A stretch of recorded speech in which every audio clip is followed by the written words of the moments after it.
And welcome back to the Dota 2 Champions League Season 5 LAN Finals. We're here in Berlin in our new joined Dota studio. I'm still joined by Capitalist, Honey, as well as Durka here on desk. And we are about to head into the second game of this best of 3 series. It's going to be VG going up against NiP. And so far, NiP really didn't have an answer to what VG was throwing at them. What do you guys think we can expect from the second game of this series? I think they just need to go more standard NiP. I mean, I like the Ursa pickup, but at the same time, I'm not sure if running the gyrocopter mid was really something that they were prepared with. Running the aggro tri-lane and the 1v1 puck versus the Undying matchup. I think they just need to run things a little bit more standard for them. Typical defensive tri-lane, get some sort of kill-oriented mid for Limp, and then just get some sort of playmaking. You know, because Jonas Samfon oftentimes there are very rare times I would say where NiP are running some sort of aggro tri-lane that frees up Jonas Samfon to have a 1v1 scenario, and just kind of, I mean, just the 1v1 matchup of puck Undying is hard to say, but I think they just need to go more traditional. Well, we will see what they're going to go for, because the game is ready. We are heading into the picks and bans. So, guys, take it away.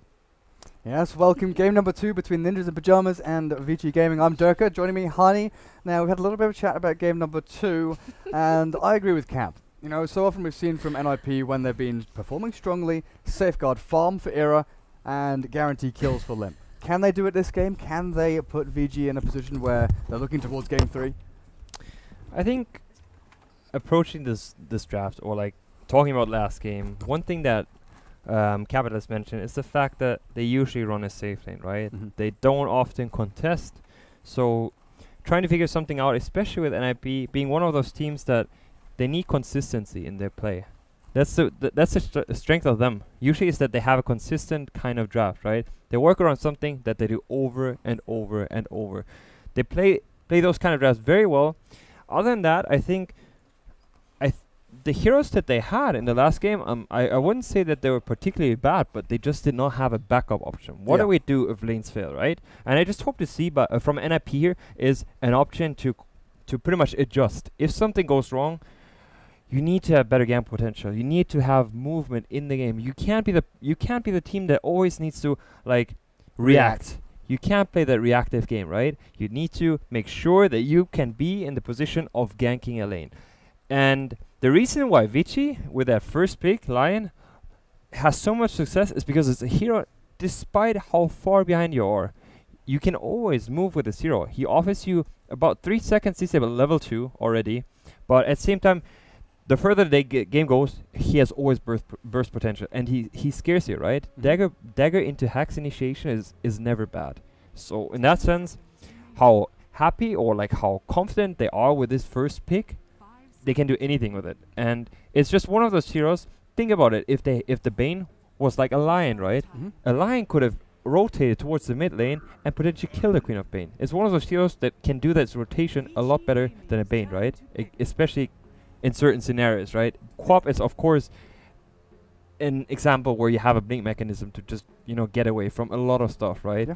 But Lion is for sure one of those disables that can always give you the gank potential. Well, NiP pick up the Wisp and Tiny after banning out Gyrocopter and Undying. AA and Storm were taken out by VG. And I was going to ask you, we saw from Burden in the previous series against Empire. They did go a little bit all in with a sort of healing, pushing, trying to take domination of the map strats. Is this something that these teams need or feel the need to do against higher level teams? Like Ninjas in Pyjamas right now against VG. Do they feel that they can't sit back and farm? They can't play their own game? They need to do something different to maybe try and offset VG's sort of greater experience? I feel like the best chance you have is often to just try to run an early push strat, trying to run more aggression early on, so you cannot lose your lanes, right? Running something around a Chen. I'm surprised they're not picking up Chen, to work more around the 5-on-5 push with running a Deacon into the line. I feel like it's one of those more easier to execute strategies. But obviously with Tiny, it's what they've played for a long time. Adrian is probably one of the best Tinies, if not the best Tiny in the world. At least one of them for sure. And VG's first pick makes a lot of sense to me looking back at it, because they knew Wisp Tiny was in the pool, and Lion is one of the best heroes against a Wisp. You relocate, you instantly burst the Wisp. If you play against the Wisp, what you have to do is just focus Wisp. If you can burst Wisp, the combination gets not even half as good, like right? the tiny stranded is like, okay, well, I'm getting kited by Shadow Strike and stuns and hexes. What do I do? So that's a good point. And Queen of Pain does definitely add to that with the burst potential from Scream and Sonic Wave. The long distance there, if Lion does find sort of weasel his way into the back lines of NiP and get the Wisp, Queen of Pain doesn't have to, you don't have to commit. You don't have to jump your cores onto that hero to take him down. You can do it from range, while NiP ban out the Drow Ranger, while Vici actually take out Bristleback there. Drow, are they expecting more sort of tower pushing objective based here from VG along with the Queen of Pain? It's interesting to see that Drow ban to me. I mean, there's still a Visage in the pool as well. Looking at the Bristleback ban here by VG Gaming, it kind of makes, it kind of shows me that a Bristol could be potentially something that they can throw in and off lane, and that VG Gaming would rather have something weaker there, right? Like Bristol is a hero on the offlane that can give you a lot of struggle. Yeah, you bully them basically. Yeah, so you would maybe opt for Vici Gaming, potentially have something like a Phantom Lancer there. They like to run Phantom Lancer, and right now it indicates to me that they do not want to give them any stuns, nothing such as that, where Phantom Lancer is one of those, I think, common picks for VG. They still like to run that hero a lot. Like Ice started off playing it off lane, but now we've seen a lot of Hal playing the Phantom Lancer, and yeah, I'd be inclined to agree with you. Now NiP probably looking to ban out one of those squishier core heroes, but does this also indicate that NiP think VG maybe run a greedy support in the jungle, Lion stacking and pulling while they have another hero roaming? I'm not entirely sure. Oh, they ban out this classic FY hero. Oh wow, third pick Broodmother. Broodmother. Interesting pickup here by NiP. I mean, Lion is particularly one of the heroes that struggles with a Broodmother. At the same time, I feel like they still have 3 picks open, as well as, for example, the Tidehunter, a very good counter pick against the Broodmother to deal with a hero, right? And also good against Tiny Wisp. You know where the relocate's coming in. You mentioned the instant sort of hex nuke from Lion onto the Wisp, but if you're relocating and Tidehunter has a TP, can react and get in there, then it's going to be great. Coming back to this Brood though, I kind of always recite this stat when I see a Broodmother picked up like this. She has something along the lines of 60% win rate when she's 5th pick, 62% win rate when she's picked as the sort of very last 10th pick basically. But before that, she's got under 50, sort of 48, 49%. So it's kind of interesting to see NiP really picking up Broodmother so early on. Do they have something planned here? Is this going to be a pre-made strat? I feel like the thing with Broodmother is that you have to play very well around the hero in the first place. Like, having it as a 5th pick usually just shows that, alright, Broodmother is so good here, and the opponent kind of forgot about picking the hero, right, or banning the hero, or having heroes against it, that Broodmother is going to be the fitting hero, right? If you don't have any AoE that can deal with a hero, and now they pick up Axe. At the same time, they might have still been afraid of an Axe pickup here by Vici potentially, but it's very interesting to me just because Jonas Samfan is usually the Axe player, and Broodmother is going to be the offlane hero. Whereas, what happens if Broodmother turns into a safe lane position, having an Axe offlane?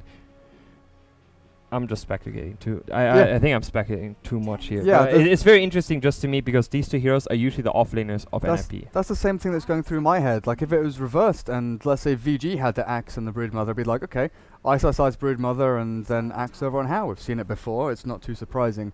But here, are we looking at the Wisp Tiny mid, or are they going to be safe lane? I'm just going to throw this out there. I'm not sure it's going to happen, but Broodmother mid we've seen in South America and occasionally in Southeast Asia. I don't think we've ever seen it in NA or Europe. It's not been picked up.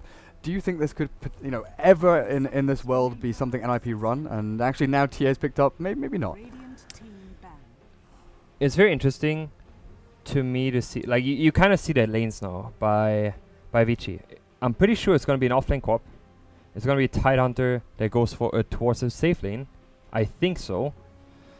It doesn't have to be, obviously, right? Like, lanes are not given at all. But the thing is, putting a Tidehunter safe lane either means you play against an Axe or you play against a Brute.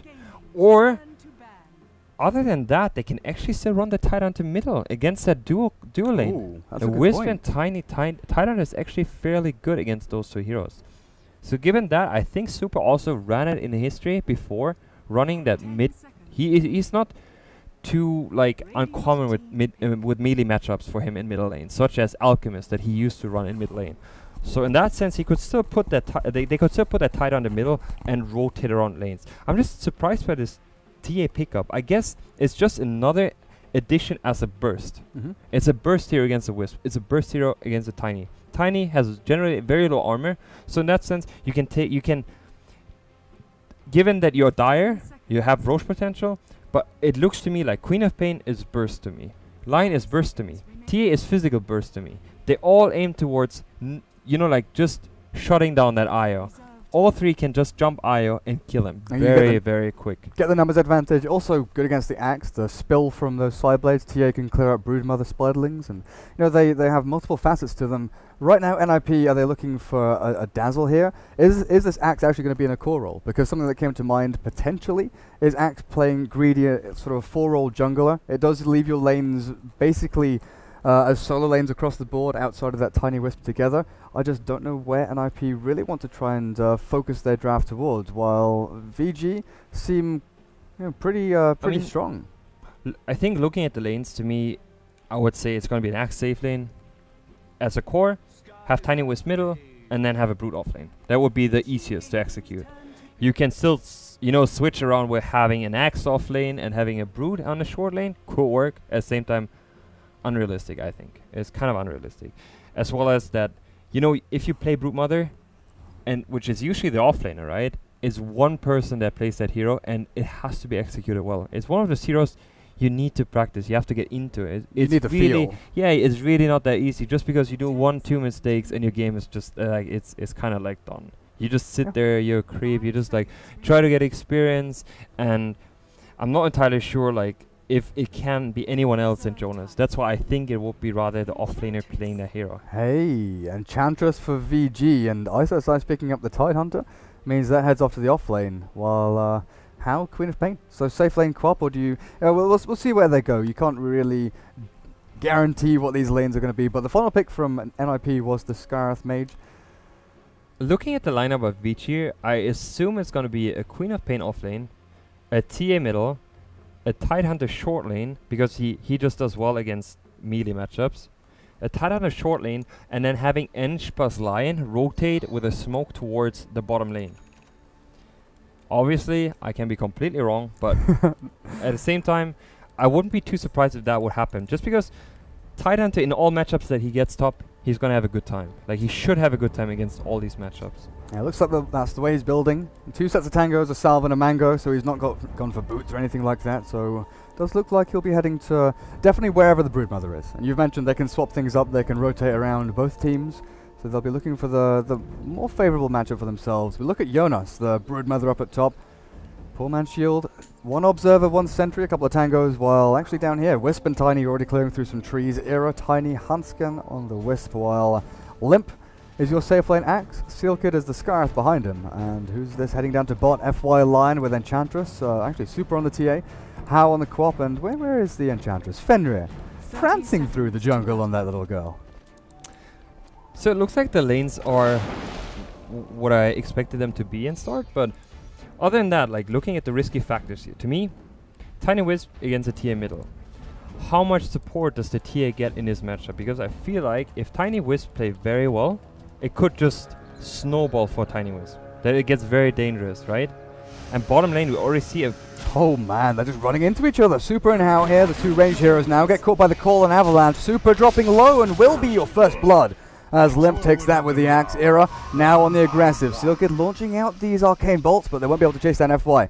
A few more right clicks out as IO this time. Hansken, NiP, they win the first engagement and they get themselves a bounty rune. So bottle straight off the bat for that Wisp. Very important. Very important opening here indeed by NiP, and I think it just hopefully can snowball just the other direction. I was trying to mention the lane in middle is really important for Tiny Wisp on how it goes. It can, I think a TA can do fine, and I believe that.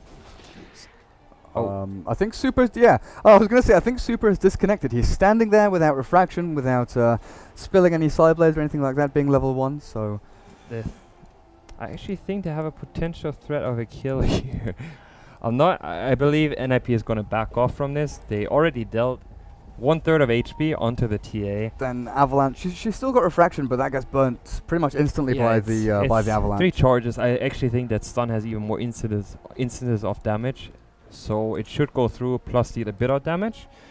But yeah, looking at that matchup, it's you pick a TA into Tiny Wisp if you're comfortable running that matchup in the first place. It's a matchup that I think Tiny Wisp should do really well on, and TA should have a hard time if he does not get any assistance whatsoever. You have Fenrir as an ENG, so I believe that's the help, right, that he will get in the mid lane. So he's probably going to search for creeps that he can send mid lane. Looking at the creep camps right now, we have one Alpha Wolf camp, another Alpha Wolf camp, and a Centaur camp, which are not the greatest to get, for sure. They can't really help our mid lane at all. The best obviously would be the Lightning Creep. Lightning Creep or Mana Burn is pretty good, I think, to pick up. Dark Troll, more or less. Like, you know, Dark Troll can harass and can deny, but it doesn't really deal enough damage. Or, you know, with the Lightning, it pretty much zones an entire combo out of the lane. Like, yeah. You can burst twice the max HP, or like deal twice the max HP of a combo just with that creep that you can get from the forest. Other than that, one thing to mention is actually that is very interesting to me is the golem change, right? The golem's active spell now is a 125 damage stun that stuns for 0.6 seconds, and it splits into 2 smaller golems, right? And both of the smaller golems can stun again for 125 damage. The funny part is, I tried to test this because it was very interesting to me to read it in the patch notes, is the fact that you run in with a golem that is very low, right?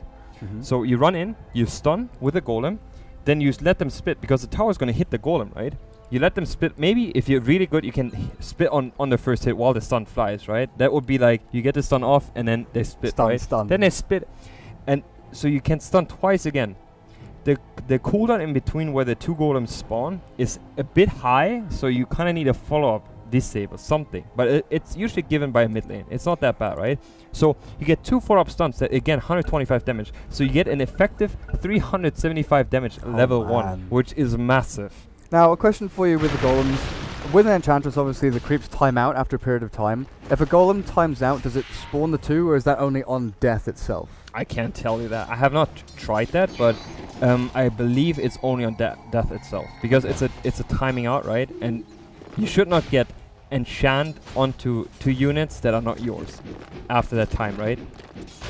Like, you would kind of renew the enchant, which should not happen in theory. It'd be interesting to see. Well, Super so far, last hit wise, 2 for 0, not doing too shabby. A middle lane. Era is getting his gold in there. How 1 versus 1 so far, really, against Limp on this lane, while the 2 supports, they're having their own little battle in the jungle. Seal Kid against FY, Lion against Skywrath. Just throwing projectiles, harassing each other. And this is so often what we see from like a dual lane off lane against a safe lane dual lane, or a safe lane tri lane with a jungler, is that the 2 supports basically go 1v1, go and contest runes against each other, while How has a great time against Limp. The Queen of Pain against the Axe is a great matchup for him, and actually in comes an Enchantress creep to help Super out, but it's only a Satyr, so not too much actually going to be done there. And looking at top lane, Ice, he's pushing aggressively up on this lane. Jonas doesn't have anything to do up here, really. It's going to be very interesting on how much impact Ice is going to get.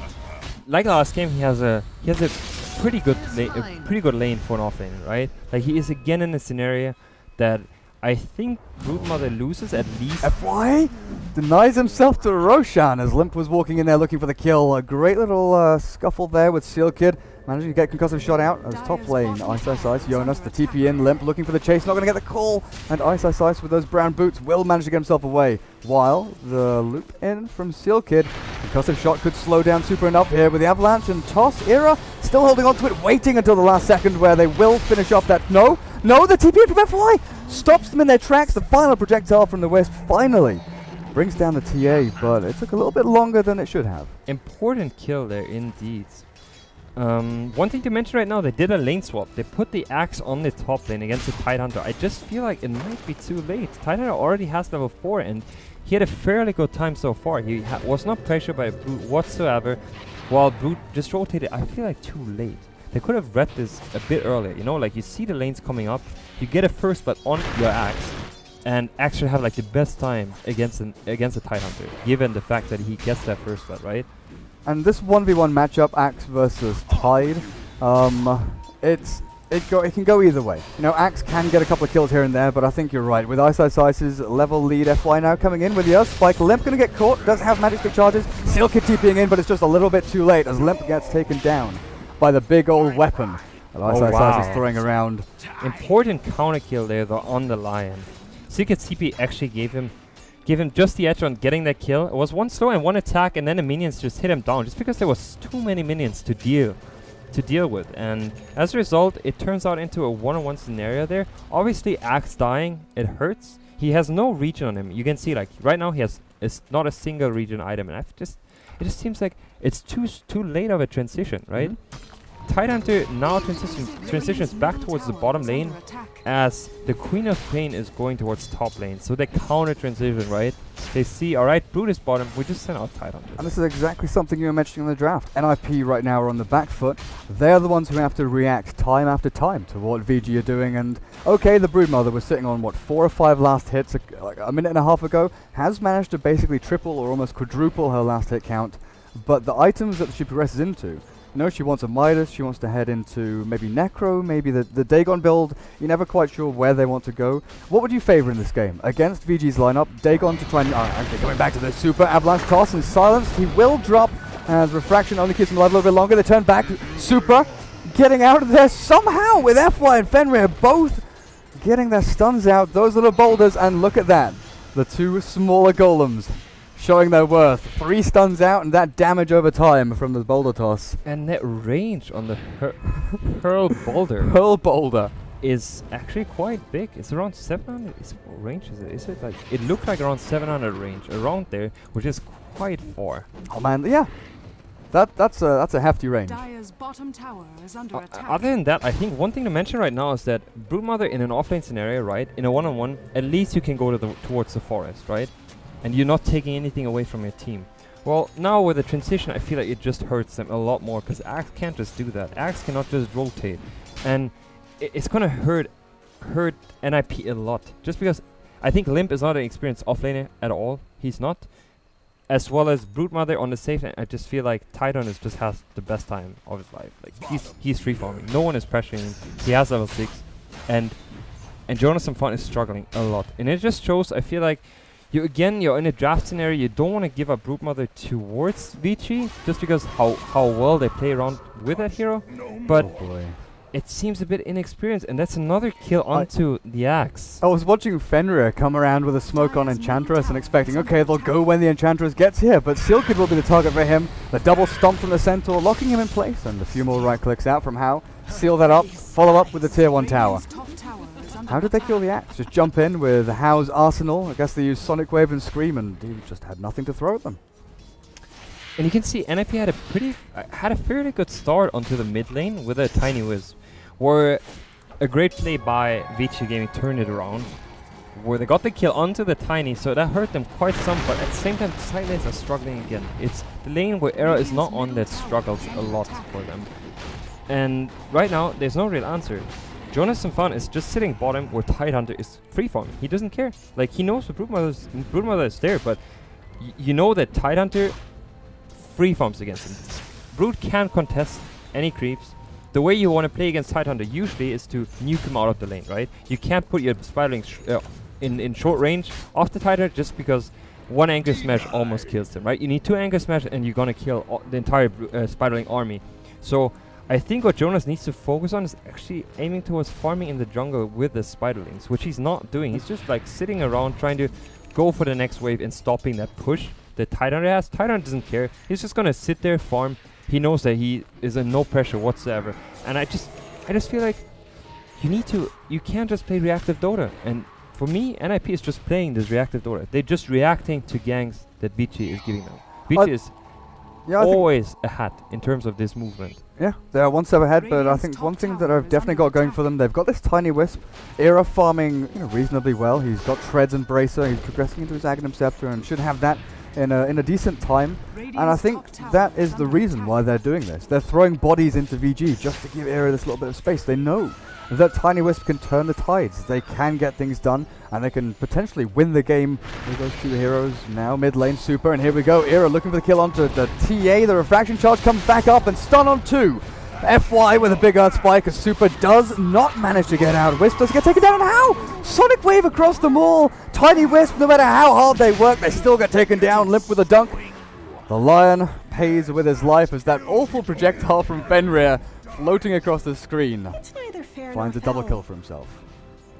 And it's not looking good here for NiP. A 3-2 scenario, I mean, it's not terrible, but at the same time, you get those kills on Queen of Pain, and as well as Enchantress. Enchantress is actually quite rich to this point. He's opting towards PTs, I believe, and just given the fact who can deal physical damage in the mid or later portion of the game. Queen of Pain, decent. TA has a lot of physical impact, and the change in Enchantress, given the fact that you can't block the damage with a BKB anymore, is going to be quite huge. Yeah, this is a pretty standard build for Chinese Enchantress. Go power treads, earn, and you just tank yourself up that little bit. You do offer a lot in pushes with the earn charges if you do get them. And we don't usually see, Midas Rush or Aghanims or anything like that too early on. They may progress into that a little bit later, but it's quite often utility Enchantress, while, Ench with her farm now, okay, she's doing great, but you can definitely see the farm priority shifting to the Lion. They need the blink up on Lion, he needs another 1500 gold, and that's going to be something that VG will definitely be aiming for.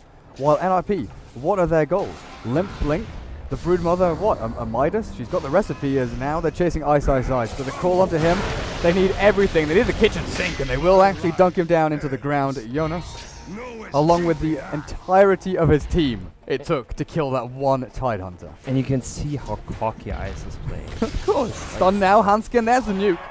Burst down, like you said, Lion and TA.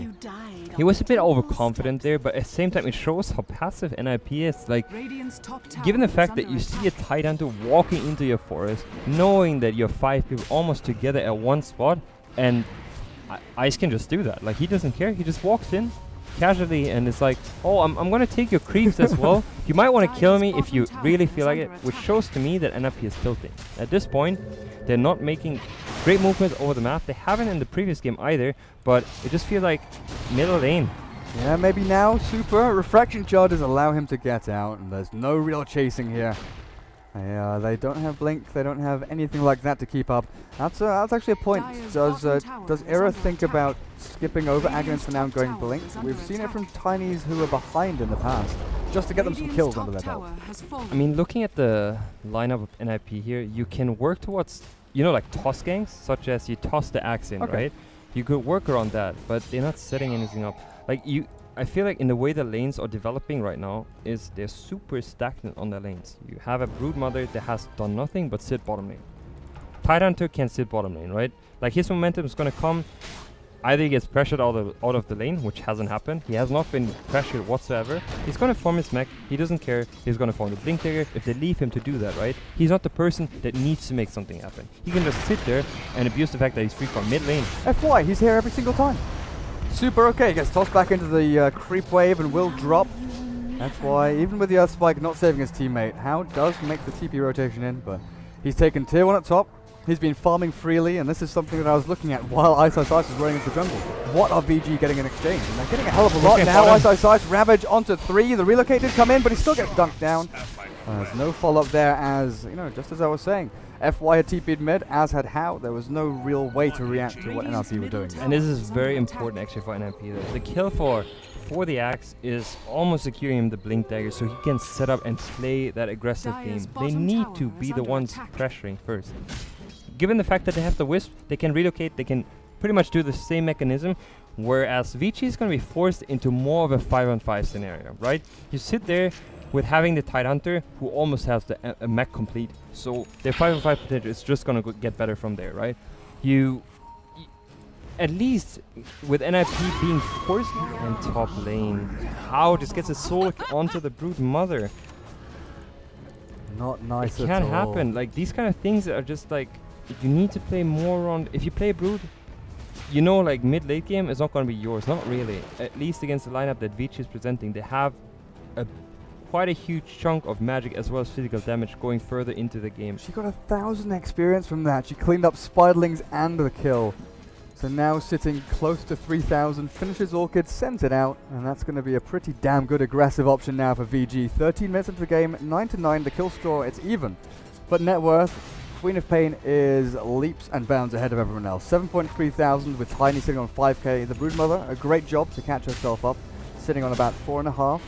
But then the spread of the others, the Axe, who's meant to be that bottom safe lane might be actually an initiation coming very soon, just because Wisp has to relocate up again, and I can totally see Axe just being ready to jump call someone so they can follow up with a relocate. Look at FY and Fenrir though, they found Seal Kid in the back, they smoked through the Raiden jungle and they'll finger of death.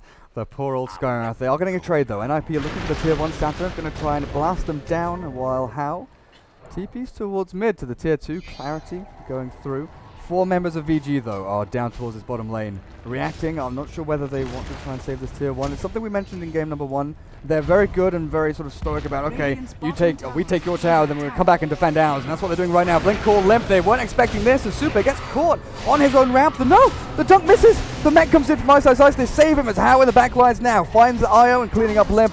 Sure, he's silenced. Okay, he's slowed, but he's got a haste. He's going to chase you all down. Seal Kid does not have a lot of armor, does not have a lot of HP. The Mystic Flare through the refraction does nothing whatsoever as VG clean up 3. Very unfortunate that it was really close for the Axe to get that dunk off, right? Yeah. He was really close to it. He did not get it off, which kind of snowballed everything around, just because you don't get the movement speed, the attack speed that Axe offers you from that ultimate when you get the kill. But at the same time, I just feel like what keeps repeating is the fact that the only person that rotates for them now is an Axe. Well, here comes Avalanche Toss, Super. They want to change his PC, but right now he's looking to change the life of that Wisp as he sends him to his grave. Era, now this is what we were talking about. He's caught in a position where he doesn't have any backup, but gets close enough to the tier 2. So Limp, who was TPing in, looking for the counter initiation. And there you could see the strength of that TA pickup. Once he had that level 4 refraction, he blocks the entire combination of Tiny. Whereas, like, any other hero would probably blow up. Yeah. It's around 1k damage that we would take, where obviously Super is playing great with the refraction. He sees the...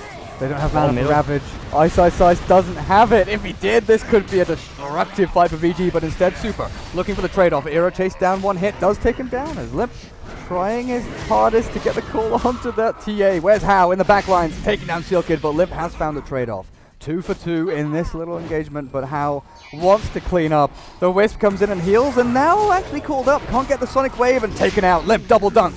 Fenrir, the Enchantress. Where's your backup now, buddy? You've got no one to save you, and this might be a great fight for NiP.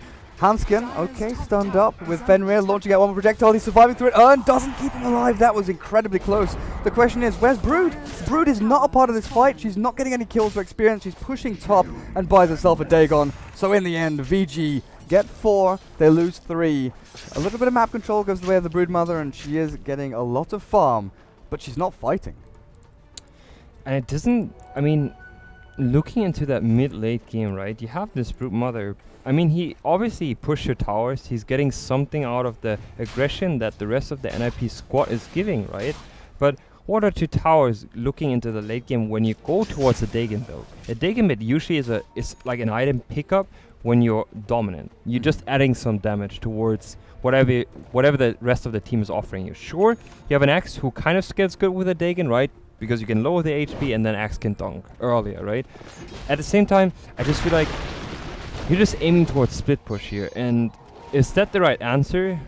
I feel like, given the recent change that a Broodmother had in terms of orb pickups, that you now are able to pick up an orb effect, which potentially gives Broodmother more 5-on-5 potential. Just because you can, I don't know, you can aim towards maybe a Stygian on the hero, or, I mean, like a Desolator, or you can just like maybe Scotty Route is also something to consider, right? Or Lifesteal Route. I'm just thinking that you can maybe aim towards more 5-on-5 impact. Fenrir, they'll find a kill again. The commitment there for heroes, but I'm with you, man. The Dagon build we've seen a lot in China, but yeah, 100% is when you're dominating. You know, when you go sort of 4-0, 5-0, you're cleaning up supports, and your early game has been perfect.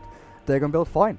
any hero they send to try and stop you in your lane. You know, they send one hero to deal with the Broodmother and push the lane back. You just go forward and try and kill them. And the same kind of can be said for the Orchid build.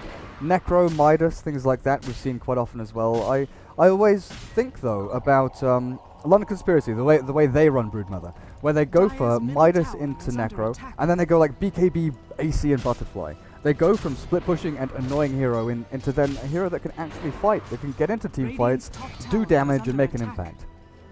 I mean, definitely, it could be a Dagon 5 into potentially like a BKB and, you know, like having a fighting impact, but at the same time, you're running a losing game right now. So, Broodmother does not have a Dagon 5 in a great time. Like, a great time for a Dagon 5 Broodmother is going to be like 20-25 minutes. That means you have it really quick, and then it has a huge impact, right? Like, if you look at the HP, it's going to be like 800 HP on a Lion, stuff like that. A Dagon 5 can have a great impact. Yeah. But right now, he's sitting on a Dagon 1, and the team is not doing well. Like, sure, they can set up kills, but the team is not doing well. And well, you've got Aghanims on the Tiny, so this maybe is a route back in. They've actually smoked up here. 3 heroes is Wisp isn't. This could be an interesting situation just because VG just set up for the Roshan, and interesting to see Super aims towards the quick Desolator without getting a dagger or anything before it, which means Wisp is in danger. Wisp as well as Tiny. If you look at the armor that NiP heroes provide, it's 2 armor on a Wisp. It's 10 armor on an Axe right now. Of course, you have the Call on top of that. You have 8 armor on a Tiny. All of these heroes, 1 armor on a Skyrus, all of these heroes are going to drop into immense minus armor, which means anything can blow up here. Anything. Yeah, and we've yet to see Ice with an aggressive Ravage. He's used I think he just picked up his dagger. No. Oh. Yeah, he's picked up the Greaves, actually. Guardian Greaves. Interesting pickup here by Ice. I'm not entirely sure. Great against Axe, you've got to say. Like, this item. Okay, they've dropped down to sort of below the threshold. Oh, look, I'm going to give them more healing. I'm trying to think of, you know, you have that debuff mechanism. I'm not entirely sure on what it actually works. I have not tested it out that much. I know it can dispel, but does it dispel slows or does it actually dispel stuns, right? If it dispels stuns, it's going to be interesting. If it can interrupt the call, for example, you can break through the call and you will always get your ultimate off. If that's the case, it's a great item pickup. If it's not the case, I'm not entirely sure. Just because Guardian Greaves costs so much gold. I feel like the item is 1,700 gold for the recipe, 1,650. Yeah, it's ridiculous amount of money. It's extremely expensive. Skywrath Mage, no! You're basically in your own base and dropping. Lip now blinks forward, the call onto Fenrir, but Ice, perfectly timed Ravage! The relocate comes in, but Ice with a blaze. They try to bring in Hanskin, not quite enough damage as now FY. Stuns out Era. How finally joins the fight, takes down that Wisp, and Limp is silenced. Nuke down, the impetus damage with the Desolator from Super, finally bringing him to his death. Era left here alone, high and dry, chased by 5 members of VG, and this is going to be tier 2 tower, maybe even pressure into tier 3, and I see your camera move, and it's over to the Broodmother. Again, someone who's pushing out lanes, but can't react to what's been done to them. I mean, I feel a bit sorry for Jonas here, just because the game is not, like, it's just not running their way, right? Broodmother is just one of those heroes. It can snowball in both directions, and you can have, like, 0 impact. He obviously tries to push out all lanes, right? Pressure towers, try to do the best he can, but with a Dagon build and not having boots, for him having impact in these 5-on-5s is almost impossible, right? One thing to mention, I guess, is the fact that how was focusing onto blowing up the Wisp. Yeah. I was trying to mention there's, you know, like, you have 3 heroes that have huge impact in terms of fast damage, right? You have the TA that can jump a Wisp. You have a Lion that can jump a Wisp, and you have a Queen of Pain that can jump a Wisp. All these heroes, and which they did in the last fight. Queen just looked for that target in mid lane. Ice, yep. Mystic Flare taking a long time to bring him down. Heals up, stick charges, and Kraken Shell lasts a little bit longer, but still gets taken out. This is again another 5-man commitment from NiP to bring down one lonely hero. How? Farming the jungle, being pinged out here by that pretty nice aggressive ward from NiP. They might look to contest, get into that jungle, but take a look in their own. Fenrir is farming Radiant side, Ancients being taken by Super the TA.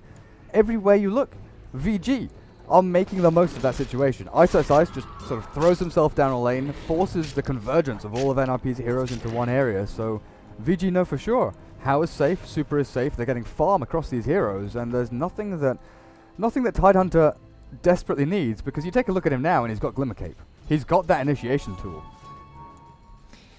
The items of Titan really surprise me. Yeah. I'm not entirely sure like what his progression is. I feel like, to me, Dagger just feels like the best option on a Tidehunter. You always get the jump, you have a quad follow-up, you have a line follow-up, you have a TA follow-up, all can react really well onto the Tidehunter jump. What he's doing, he's just getting very beefy. Like, that's pretty much it. I just feel like Guardian Greaves does not give you too much tank ability, where you could aim towards getting a bit more HP, like a Halberd, or, like you get a bit of evasion. You maybe just work on the cloak, but he's initiating. No, he's just being ice. Yeah, exactly. That's what I was going to say. He is just being ice. The pings come out again. They've spotted someone out with that observer ward, but relocating into that spot, Super's going to walk himself away. Okay, he doesn't have a blink or a Yasha. His movement speed is limited to just his phase boots and base, but I don't think that there's any position that Tiny Wisp could actually relocate to. I guess one thing we haven't talked too much about is just item progression. If you look at the side of VG here, going from the line, he has his core items. He has Glimmer Cape as well as Dagger as well as Tranquil Boost, right? He's pretty much set. He can aim towards an Aghanims, potentially. He can aim towards a Force Staff, EOS, whatnot. He can follow up items, but he's set pretty much having that Blink Dagger, right? Looking at the TA, right now he has the BKB finish as well as the Desolator. It just seems to me like he's very strong in a team fight. He doesn't have to jump yet. He does not have a Blink Dagger to just jump a target, right? What I was trying to mention earlier in terms of the burst potential that he is more like a reactive hero. He has the BKB, he's not going to die getting jumped, right? Then you go further to the towards Queen of Pain, you have Aghanims as well as an Orchid's finished. Look at that gold as well. He has so much gold. It's just so hard for them. Top lane initiation onto TA. Oh, they found her. At last. She didn't have a way out.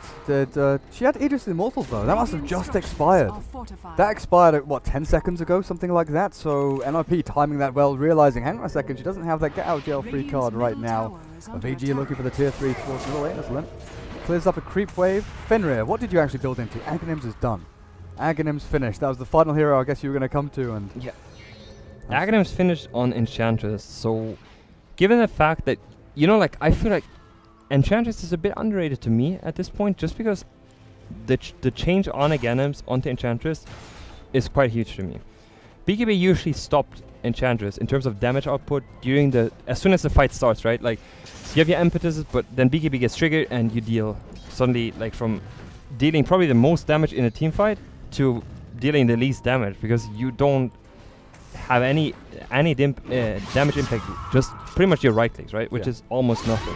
So having that change where it goes through BKB, no one is pretty much safe on the side of NiP, and it's for sure a target that NiP has to focus.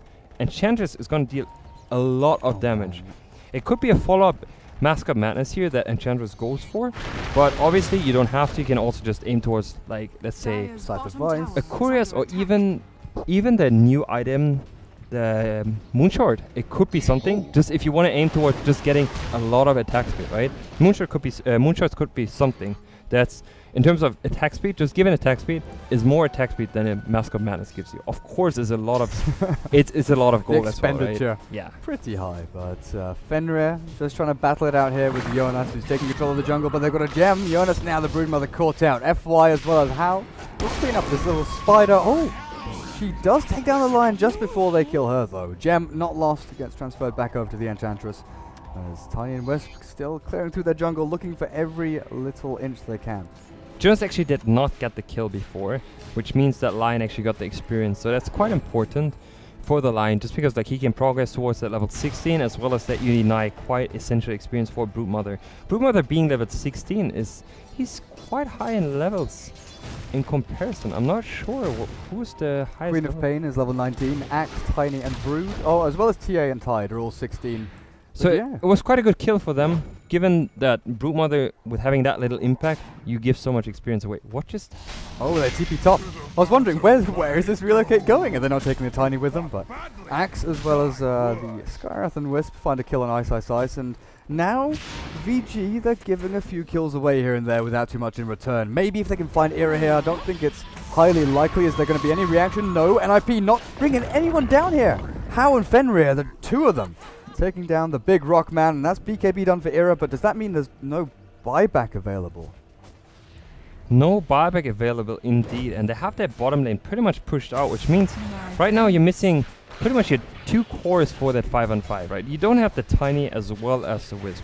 Wisp obviously is going to struggle. Against these heroes, Wisp is, you need to play very, very patient in terms of how you position yourself in the team fight, because you can just save your target. I don't think you can be actually aggressive and stay next to Tiny at the same time, just because initiation by Axe. Oh, can they get him below the threshold? How dropping low, pops BKB, but that doesn't stop you from death, knocking at your door. Limp now out of mana.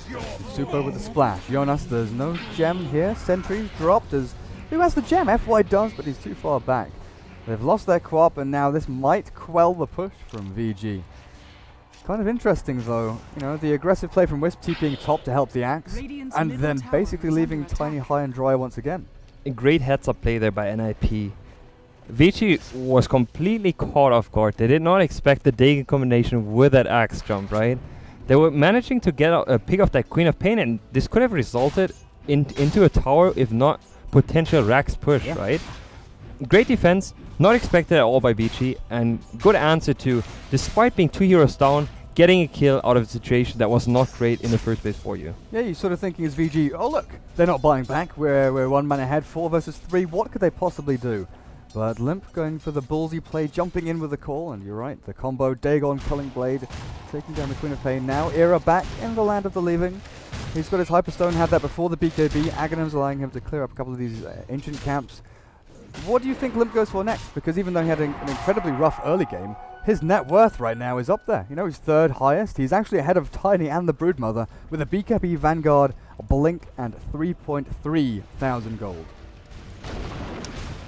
I mean, one scenario would be you go towards that Shivas plus Refresher route. That's one thing you can do, I think. You get a double disable with a call. Shivas gives you the armor. Initiation onto the Tiny by the Queen of Pain. How's all alone here? He does have 2 people converging on his location, but Limp's already there. There's Skywrath Mage, ulti and toss. How not popping his BKB in time? Ice. Cheeky little bugger getting in there with the Glimmer Cape, but no Ravage because there's no big damage output. Super is still middle lane. FY being chased down now as Era. Limp looking for the blink, looking for the call. Axe not going to find it just yet onto Ice. They're hunting further north, but again, they back themselves up. A little bit scared of the movement in from Super. TA hasted up. You don't really want to deal with that. She's going to be she'll basically just run past your Axe and your Tiny, look for the supports, and try and clean up that way from back to front. And they just scouted out Roshan. Roshan just spawned. And a DD on the TA. But it looks like they're still waiting it out. Well, they have the Tidehunter blink forward with the Glimmer Cape, but again, no vision with them just now. Over in the jungle, Era, what are you going to do here? You've got BKB, you look to try and fight up against Fenrir, but the movement in from VG is coming. The slow with a charm. Relocate, going to try and save Era. Does Ice? The answer is no before I ask the question. Can't stop the Relocate out, but they will get a kill on this Wisp. There's going to be no one to tether to, and he will forfeit his life. A Super with a DD rune. A 1-hit kill. Oh, Super. He missed that initiating melt damage, but despite the fact they're still going to aim towards getting that Roshan. It's going to be a very quick Roshan, potentially going towards the T as well. Right now, I guess he has the bottle slot available right now that he could drop, or the Equalizer. One of the two. He's still not stacked enough to not grab that Aegis, and it looks like it's going to head towards that TA. I feel like VG is not in danger whatsoever looking towards that late game, just because ENG progresses so well in terms of items as well as damage. How just used his BKB in middle lane? Well, against nobody that I saw? It happens. Well, sometimes it happens. I guess it's not a big deal, you know, it's not the 10-second BKB, it's getting low. It's now down to 8, but yeah, I guess it's not a big deal. 4 to 5 seconds without it though, they can't really look to play aggressively into a team fight. They can, though, have a look for these pickoffs. Jonas slowed down by the dust, trying to TP out. They have a stun from FY, catching out the Broodmother. That's a pretty quick, easy cleanup there as they look to push down this bottom lane. Tier 3 has taken half damage on this. How many smokes are left on the side of NiP here? None in the shop. As well as, is there any smoke available? Top lane? NiP is opting towards pushing on the top lane. Man. Who's over on the side? Ice is ready with Blink Ravage. But how does he go about this? Because Hansken is waiting in the back line, just ready to take Era back, will do so. Limp now will have to be the target, the last man up here. Do they get a quick easy kill though, or is he going to draw this out for as long as he can? BKB and TP, and there's no way. They cannot catch him. Great play there by by NiP, and they just stopped the bottom push that was initiated on by VG Gaming. I just feel like, going back to my earlier point with the item progression on Tidehunter, as cocky as he played, right? He had all the time in the world to farm all his items, and to me still, the way superior item build-up is just going into a dagger into refresher. Yeah. Right? Dagger refresher or dagger Shiva's refresher, whatever you want. You can still build the mech into it. You know, like you can aim towards the early pushes, but I just feel like if you look at the items and the gold on how much he has spent, right? I just feel like it doesn't have that big of an impact. Whether or not he had a blink and boots right now, or he has guardian greaves and and the glimmer cape as well as the dagger, I just feel like the impact is not as big. The glimmer cape obviously makes him more tanky. All these items make him more tanky, but my point earlier with the guardian greaves, is it really that, you know, like, do you get really that much from that item? Top lane. And we're going to find How here for now. He's not moving as he gets healed up by Ice Ice. Turns back around. Now the Ravage comes out, but Era pops the BKB. Hanskin nuked into oblivion. Tossed onto How, where he does actually die, but they find the rebuttal. He just popped How now, looking to try and turn things back onto Era. Dagon out onto FY, but he's got the Glimmer Cave to escape, and Tiny, where does he run? Where does he hide? Because How is turning back onto the support. Steel Kid chased down. They will find that kill. Looks like Tiny did kill the Lion off in the end, at the back. And NiP, they're not giving up without a fight. Where's the TA? Super. He's trying to come in and clean up. There's no real escape. The Tiny, you know, he's going to run. But How is called. He's caught. Super is now walking in here with the Enchantress. Can they clean up? Can they find the exit kills, though? Because Limp as BKB doesn't have mana to TP just yet. He's going to be looking to hide himself in some little nook or cranny and make his way out. Blinks over, and Super, again, we come back to the fact he's got no mobility items. He's got no catch or chase. And that's going to be a Limp escaping, and that's a great fight for NiP. Definitely. I just feel like it shows how, you know, how comfortable VG is in terms of how they position. I feel like they kind of are like, maybe even going too far. They're just playing very cocky at this point. They're not grouping up well enough. They're not taking these 5-on-5s, and if they continue playing like this, it actually can completely turn around. They had the entire early mid game going VG's way, and as we can see right now, like you open up the net worth chart, we can see that slowly but surely potentially turning it around, right? Like, you need to watch out for Tiny. Like, the thing is, Tiny at this point, he can go Couriers, right? As well as he can go Moonshard and sell the Moonshard. You know, like, there's more gold room right now having that Moonshard change for him. He gets a plus 60 attack speed if he wanted to use it, right, on use. So, and the timing of being stacked now is a bit delayed in terms of what, like, net worth, what you have in terms of options, right? And you just, I feel like you just have to watch out. Like, the NiP draft is not as, you know, like, looking into the late game, I was saying VG's draft is superior to me. But NiP aren't pushovers by any means. No, not at all. And NiP definitely, if you play this sloppy at this point, you're going to get punished. And it is heading that way. You still obviously have a Brute Mother whose fight participants is fairly low. He now has 2,700 gold. He could be aiming towards either maybe an E-Blade, who knows, or just getting a BKB, right? So you maybe, like, you have a bit more impact in a team fight where you can aim towards using a Dagon potentially twice, and, you know, like, you still need a lot of room to follow up with another item that potentially brings you physical damage. But yes, you're playing a 4v5 game at this stage. Having a Dagon 5 is not going to be great for your 5-on-5. It's good for an axe in terms of just dunking a person, but at the same time, you have to watch out. You can't play as sloppy. You can't continue playing as sloppy if you're in VG's shoes here. I'm just still waiting to see VG actually combine their team composition together. Because Tidehunter with these Ravages, okay, now they've found Limp. There's the Ravage before he pops his BKB, and they kill off the axe. That's one hero, though. Actually, Relocate comes in. Era and Hanskin both looking for the turnaround of the super. The call. Great from Limp. Catches out the TA, and one dunk. He's down. FY is caught in the crossfire. And VG, too big for their boots as they overextend a tiny bit, looking for that one kill. The buyback, obviously, from the axe does allow NiP to do all of this. And one thing I like to mention, this was the first standard initiation by VG Gaming with the Tidehunter. The first time you jump, you ravage with a dagger, you get the kill. It was the first time in this entire game. He just played very sloppy, and How just jumped into the Tiny. He pops his BKB, the Sonic Wave across them, but the damage output from Era is ridiculous. How blinks out? Do they have the chase? Do they have the chase? The orbs, they're flying out, they're looking for the hits, but How hides himself in the trees. The TP out from Jonas. Now into the little webs he's made himself. Do they have a gem across anyone? Fenrir does not. It must be the lion that dropped his over near the base. But yeah, I agree. That's what I was just about to make the point before they did actually get into that little locking of heads. That Ice has been either ravaging defensively against the relocates onto him. He has been looking for the ravages with his Glimmercape, but he's never had How and Super together with him. He's had one or the other. But there's never been that one big burst of damage, we're going to wipe you right here, right now, because they've always been scared. If they go into an engagement like this... And the interesting part, right, with that, is suddenly how confident they felt, especially Ice, just farming wherever he wants to. He doesn't really care. He just walks around, you know, like, he's just like, I'm farming, just react to me. If you kill me, I don't care, because we're, like, having that anyway. You usually always, like, you want to kind of have a hero that pushes to just that, right? So you don't get pressure too much. You shouldn't be scared of moving out on the map. So having one hero, just like Ice does with the Titan in this game, is who kind of pushes you to the edge of showing where heroes are, right? It kind of makes you feel like, is Titan really alone? And do we take that pressure? It could be that Titan is maybe backed up, but obviously Titan in this game, he was never backed up. He just tries to push the opponent to move towards you and gank you, right? It's important that that happens by someone, and I think Ice does an exceptional job with that.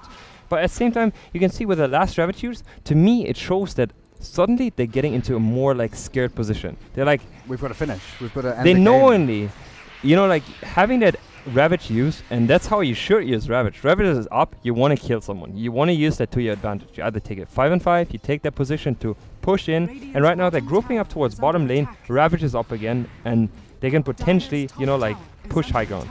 Just going to be switching between top and bot as Limp is hit by Super. Top lane though, take a look at this. Era, Ice in the midst. The Glimmercape to get him into a better position. BKB from Era means that he can't get ravaged, and he won't be stunned out in this through that duration. Hansken and Jonas. Whoa, Super down at bot lane, back up the top though. Ice has jumped. They'll find the Brood 1-for-1. But how did the TA die? Taking down the tier 3. They get a trade-off there, but up at top, Catapult and Broodling still hammering away at those racks.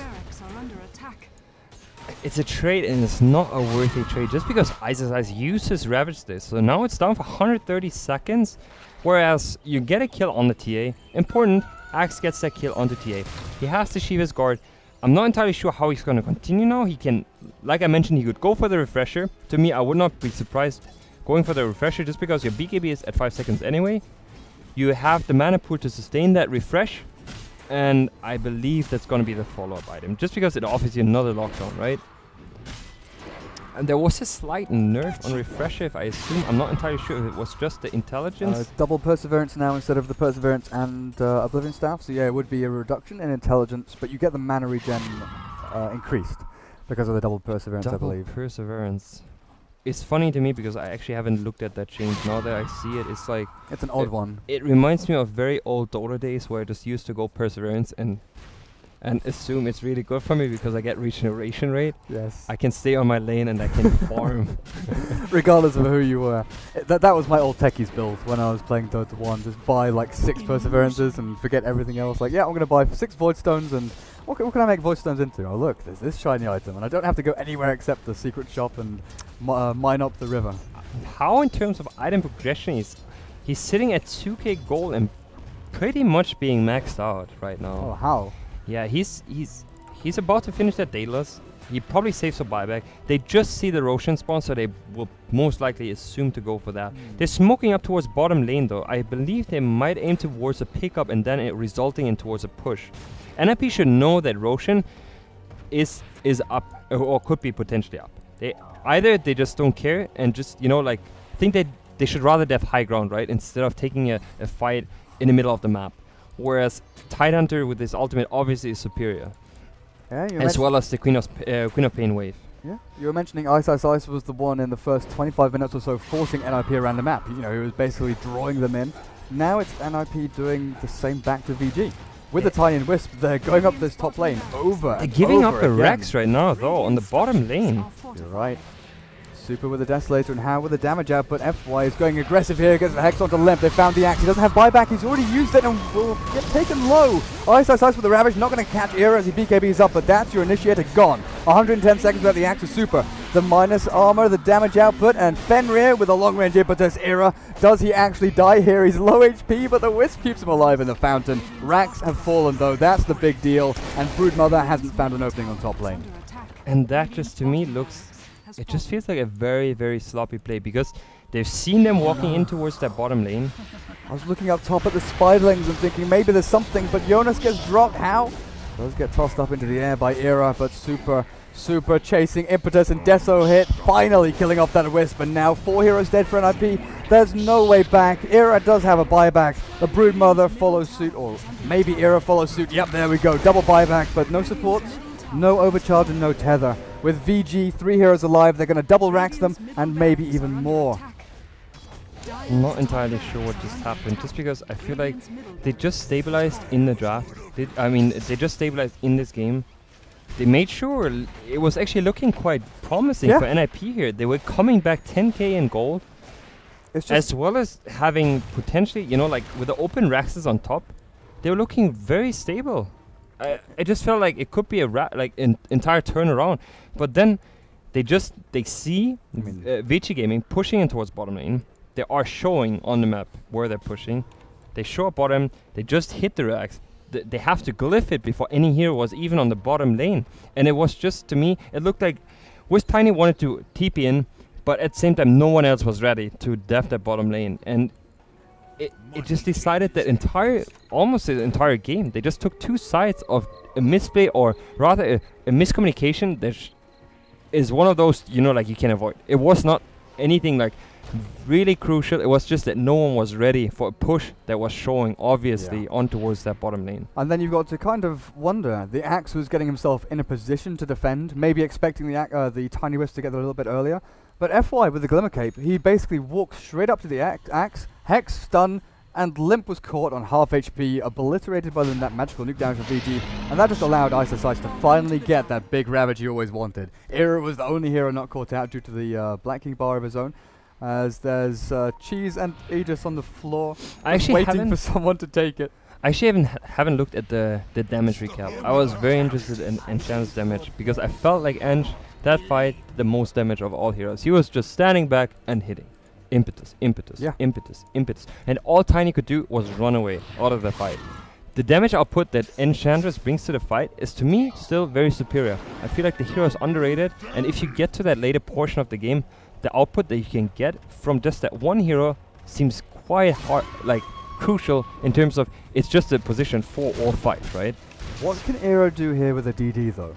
Tiny DD hitting for 734 damage with the cleave, has a crit, but VG do not want to commit to a team fight. Do they know? I don't think they saw the DD being picked up, so maybe this observer up in the cliff spot spotted him as he moved into this area here. I think NiP is just expecting the buyback, but obviously we can see that Titan does not have a buyback right now on him. But going towards high ground, if the Tidehunter could potentially buy back, right, it would result into potential kills on the side of NiP, and if Tiny dies, he does not have a buyback, as well as Broodmother. I think, yeah, it's Broodmother.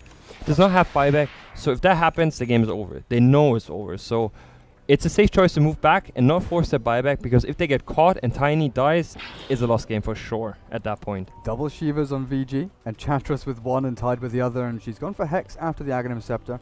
So she's got lots of damage output with a little added disable, and looking at how AC into Daedalus, you were asking what does he go for next, because he's pretty much 6-slotted right now, and I guess the only thing is to trade out treads for boots of travel, unless you want to sell your Orchid or your Aghanims for something bigger, more right-click physical damage maybe. I mean, he can sell the PTs for sure. Like you mentioned, he can also still potentially sell the Aghanims and, you know, go for even more physical damage. He could pick up his Scotty or something like that. Ice is found, Wisp and Tiny. Hansken dead. Fenrir finds the impetus, and Era, can they slow him down enough? They catch him with the end of the Shivas. Limp does blink in with the Mystic Flare into Ice, so it's going to bring him low and potentially just take him out with one more swipe of Era's big old branch. And Limp now, though, in a pretty rough spot. Can BKB and can TP. The damage output shouldn't be enough here to finish him off. Oh, man in the back, though. How has found Era? He's got no TP, and that's it. 120 seconds without your Tiny. How, you know, fair enough, uses BKB. He just wanted that kill. Important kill there by VG Gaming to finish this game. I do assume they will just push down middle and potentially end the game at this point, knowing that Tiny does not have a buyback and he's there for 100 seconds. We still, I think, no, T does not have the Aegis anymore. Lion had it. Oh, Lion had it. Yeah, right. they killed it, and it was Lion Enchantress literally wandering around in the pit saying, "No, you take it, I'll take it, you take it." So Enchantress, was it Queen of, who took the cheese? It's the Tidehunter, but Okay, he they gave did it not to Tiny. manage to trigger it before dying. Okay. Well, buyback availability right now. Axe does have buyback back up. So he's managed to run through that timer as the mid-racks are taken out by Super. It's going to be rough. NiP, their defense right now, it's going to come down to an incredible call. Mystic Flare, Broodmother with the E-Blade Dagon. You know, you try and catch out how, possibly.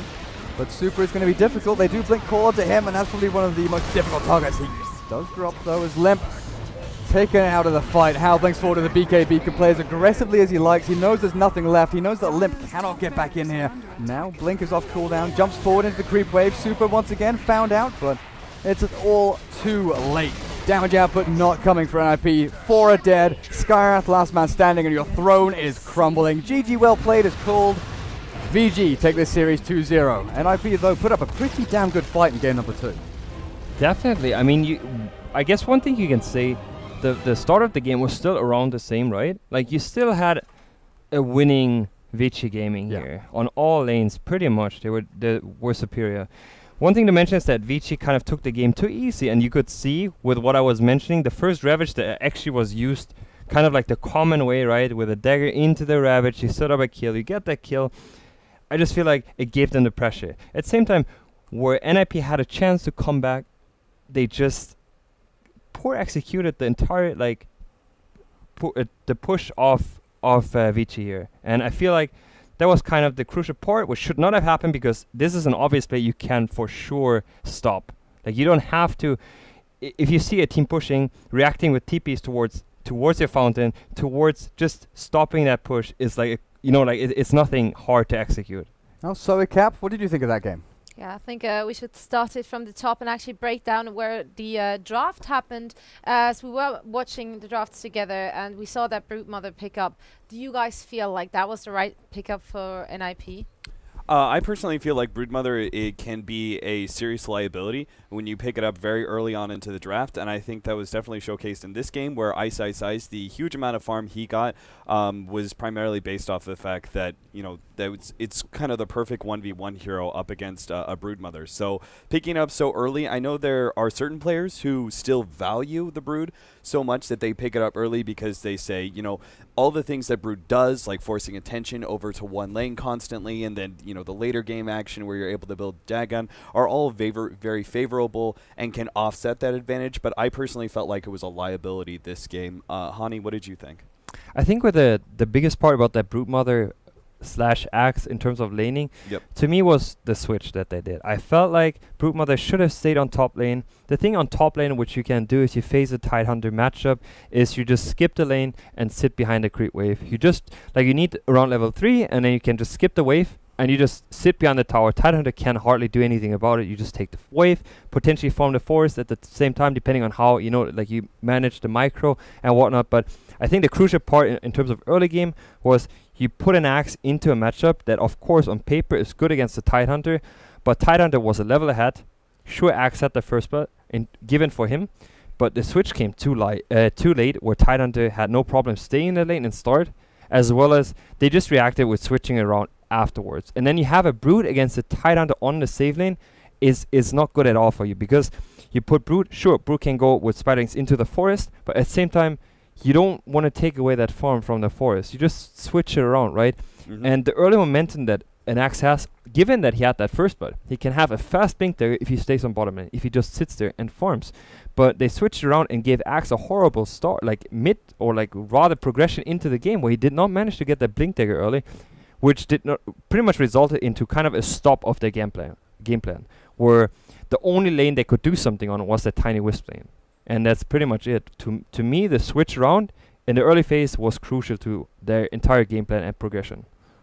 Do you guys feel that NiP should have probably played less reactionary, as you called it, I think, during the cast, and maybe more like active, less passive as they did? Yeah, I like what Hani said there. I think that was the idea behind. I mean, first of all, it's one of those rare scenarios where like having the offlaner, it's actually more beneficial for you to actually be in the offlane because you can tower skip. You can't really do that in the safe lane. And then having the Axe, being able to farm out the faster Blink Dagger, I feel would have given NiP more control going in. They could have actually determined the tempo of that match a bit better instead of just being, you know, a little bit, you know, just forced to react to everything that Vici Gaming did. I felt like that, you know, Limp is at his best when he picks up his core items and is able to go hunting for those kills. And because of the fact that they weren't able to get that faster Blink Dagger for the Axe, he wasn't able to have as large of an impact as we normally would see from him. You saw that exactly. He was 5th or 6th in terms of net worth. The Axe sort of 3.5k. And then once he got Blink, it's just slam. I'm in 2nd place. I'm in 3rd place. I'm now all of a sudden leapfrogging over these other heroes just because he's making so much happen. And I fully agree with that. If he'd had that Blink Dagger, you know, we're talking a minute and a half, a minute earlier. It's not big amounts of time, just these tiny little things where if he had it that little bit earlier, maybe he catches Hal while he's farming and stops his progression. There's all of these variations that could have happened. So as you just started talking about item progression in general, I found the Tidehunter build fairly interesting. Maybe you guys want to elaborate on what we saw there? So we saw Tidehunter go for a bit of a non-traditional build. So the first pickup of Guardian Greaves, so the new item where you build mech and arcane boots, and then combine that. Really great teamfight item. And then he didn't even go for the Blink Dagger right away after that. He went for Glimmer Cape and then into the Blink Dagger. Obviously, this kills a lot of your initiation potential, but boy, does it give you a lot of team fighting capabilities. And I think that was pretty important in my mind for Vici Gaming's success, that they didn't over-rely on mobility too much, that they actually built up their core strength quite a bit. You saw it with the Templar Assassin not going for the Blink Dagger and building like the true like kind of one-position carry role, essentially, even though Hal was obviously doing a lot of work. At the end of the day, you know, towards late game, you're going to be relying on the Templar Assassin to dish out that sustained physical damage, and then you had the Tidehunter giving you all that sustain through his item build. I mean, to me, pointing out again, I think at this point, Guardian Greaves still needs a buff. Like, I think the recipe just is too expensive for what it offers. Like, of course, it's cool to get like a debuff mechanism, but it does. I think it does not work on stuns because it says it almost works against all spells, but or like debuffs. But I'm not sure what it actually works against. I believe it's not stuns. Like that's what you can't do, right? Where it's 1650 gold, right? Yeah. Just like what it offers to me, if you get 15 armor when you're below 20% HP, is to me doesn't matter because I'm just gonna get nuked on most of the time anyway. Like if I have that armor, is it really worth it to invest 1600 gold on an item that potentially just gives you that debuff mechanism plus a potential armor effect? I just feel like it's not worth it. To me, on paper, it's not worth it. If Tidehunter wouldn't have gotten all that free farm, because Tide really had the time of his life, let's face it, on that lane. Like he really got the farm going. Do you feel like if that wouldn't have been the case, if the laning phase would have been more even for him, do you think he would have still opted for that item, or do you think he would have gone for more mobility instead? I mean, I know that Ice prefers playing Tidehunter, you know, like with that kind of tankish style where he's just like he's in the middle of the fight. Obviously, Kraken Shell allows you most of the time, if you're not getting called, to get your ulti off no matter what, because you're free of the spells. I mean, of any kind of silence or whatnot that stops you from getting your Ravage off. So, and that's pretty much the case that you want to have.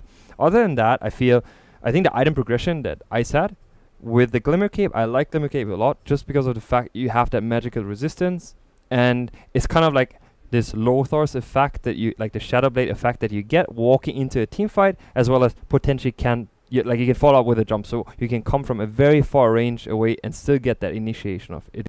It buffs that mechanism. It's a good pickup, but other than that, I think the way the game developed, I was mentioning the one fight where, you know, like they were struggling. They were like around.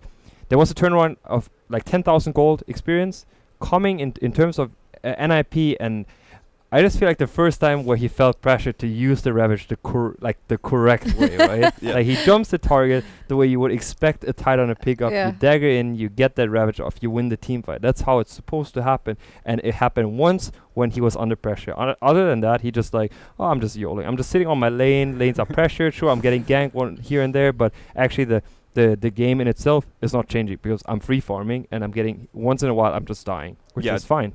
I would say, to build on what you're saying, like Ice his idea behind it is definitely very much focused on getting that sustained damage output instead of like the kind of one and done, like boop, I popped Ravage and I hit you with an anchor smash and now I'm done. He puts pressure on you by being so tanky and being able to give everyone else that kind of sustain, that he keeps those constant anchor smashes flowing and is able to dish out a lot more damage than the, you know, traditional, I would say, blink forward and get the Ravage. I do like what you're saying, though. I feel like that the Arcane Boots, like just the Arcane Boots mech and not even going in for the Guardian Greaves would have been just as effective and kind of would have sped up his other item build. But overall, it seems like the build was very effective, even though it wasn't our typical straight blink build. Then it's sort of like the threat of Ravage as well. Like Heine said, it's the way ISSice likes to play it, with Arcane's mech and then a cloak quite often. You just walk into the enemy and, like you said, he's tank enough that it's basically saying, deal with me. I'm not going to use my Ravage straight away. You've got to deal with me. If you nuke me down, maybe you kill me, but maybe you don't. Then you've focused all of your spells, cooldowns, and energy onto that one hero. How and Super, they're ready to clean up. Yep. So the second game, however, as you mentioned it before, it was a lot closer than the first one. So what are the general thoughts now about NiP's performance, and how far do you think, if they continue on this level or even step it up, can they get in this tournament? I feel like, honestly speaking, I feel like the second game was not too much closer to me, because like the way, like the biggest struggle for NiP here is just in terms of how did they develop their draft and their laning. And I just feel like they have done two mistakes in the first game as well as the second game. First game, they had no opportunity of changing anything up. They do one mistake on any of the solo lanes, they have no chance of adjusting. There's nothing they can do. The rotation is not going to work whatsoever. And in the second game, they sure have a chance to rotate, right? But I just feel like Vici was never pressured whatsoever in first or second game, right? No, I completely agree. They chose to play sloppy, but when it came down to it, they executed. So there was no change in that, to me. And I think NiP just has to be more consistent, figuring out what works for them in the early game, because both games, early game was the negative part. They didn't really get a good time. Whereas if they had a good time, for example, the Axe would have had an earlier Blink Dagger, and they had pretty good combinations with Axe plus Skywrath. If that would have come earlier, right, if they had that pressure earlier, it might have been a just very different game. So to make it back into the finals, they need to adapt better. If they want to have a chance to face Vici Gaming again, they need to adapt better versus Burden, and especially Empire. Well, they do have time to reflect because they will be playing their next game tomorrow, as tomorrow we will be following the lower bracket. But for now, we're going to head into the winner bracket final, which will be played with Empire and VG Gaming, something pretty much everyone would have been expect to happen. And that's going to happen in just a bit. But before that, we once more going to head into a quick commercial break.